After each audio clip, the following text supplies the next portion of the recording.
നമസ്കാരം. ചെങ്കടലിൽ ഹൂതി വിമതർ ആക്രമിച്ച് തകർത്ത കപ്പലിൽ നിന്ന് കാണാതായ മലയാളി അനിൽകുമാർ സുരക്ഷിതൻ.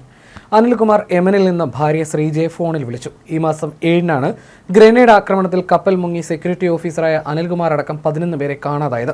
അനിൽകുമാർ യമനിലുണ്ടെന്ന് സൗദിയിലെ ഇന്ത്യൻ എംബസി അധികൃതർ സ്ഥിരീകരിച്ചെങ്കിലും യമൻ സൈന്യത്തിന്റെ നിയന്ത്രണത്തിലാണോ അതോ ഹൂതി വിമതരുടെ നിയന്ത്രണത്തിലാണോ എന്ന് വ്യക്തമായിരുന്നില്ല. എന്നാൽ സൈന്യത്തിനൊപ്പം അനിലുണ്ടെന്നാണ് ഇപ്പോൾ പുറത്തുവരുന്ന വിവരം.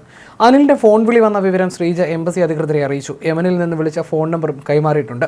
താൻ യമനിലുണ്ടെന്നും ഉടൻ എത്താനാകുമെന്നാണ് പ്രതീക്ഷയെന്നും ശ്രീജയോട് പറഞ്ഞു. നിമിഷങ്ങൾ മാത്രം നീണ്ട ഫോൺ വിളിക്കിടയിൽ മകൻ അനുജിനോടും സംസാരിച്ചു. പിന്നീട് വിളിക്കാമെന്നും മകനോട് പറഞ്ഞു. യമനിൽ ഇന്ത്യക്ക് എംബസി ഇല്ലാത്തതിനാൽ സൗദിയിലെ എംബസിക്കാണ് ചുമതല. ഇരു രാജ്യങ്ങളിലും ഇന്നലെ അവധി ദിനമായതിനാൽ അനിൽകുമാറിനെ നാട്ടിലെത്തിക്കാനുള്ള നടപടികൾ ഇന്ന് വേഗത്തിലാകുമെന്ന പ്രതീക്ഷയിലാണ് കുടുംബം. കേന്ദ്ര ഇന്റലിജൻസ് ബ്യൂറോ ഉദ്യോഗസ്ഥരും കാർത്തികപ്പള്ളി തഹസിൽദാരും വീട്ടിലെത്തി അനിലിന്റെ വിവരങ്ങൾ ശേഖരിച്ചിരുന്നു. 25 പേരാണ് ആക്രമിക്കപ്പെട്ട കപ്പലിലുണ്ടായിരുന്നത്. 3 പേർ ആക്രമണത്തിനിടെ മരിച്ചു. ഒരാൾക്ക് മാരകമായി മുറിവേറ്റു. 21 പേർ കടലിൽ ചാടി. ഇതിൽ തിരുവനന്തപുരം പാറശാല സ്വദേശി അഗസ്റ്റിൻ ഉൾപ്പെടെ 10 പേരെ രക്ഷാപ്രവർത്തകർ രക്ഷിച്ചു. അനിലടക്കമുള്ളവർ ജാക്കറ്റ് ധരിച്ച് കടലിൽ ചാടിയെങ്കിലും തിരയിൽ ദിശ മാറിയത് പ്രതിസന്ധിയായി. സെക്യൂരിറ്റി ഓഫീസർമാരിൽ ഒരാളായിരുന്നു അനിൽകുമാർ. വെള്ളിയാഴ്ച പുലർച്ചെ 1:15-ഓടെയാണ് ഭാര്യ ശ്രീജയുടെ മൊബൈലിലേക്ക് വിളിയെത്തിയത്. താൻ യമനിലുണ്ടെന്നും കൂടുതലൊന്നും സംസാരിക്കാൻ കഴിയില്ലെന്നും അനിൽ പറഞ്ഞു. മകൾ അനയ്ക്ക് സംസാരിക്കണമെന്നുണ്ടായിരുന്നെങ്കിലും കഴിഞ്ഞില്ല.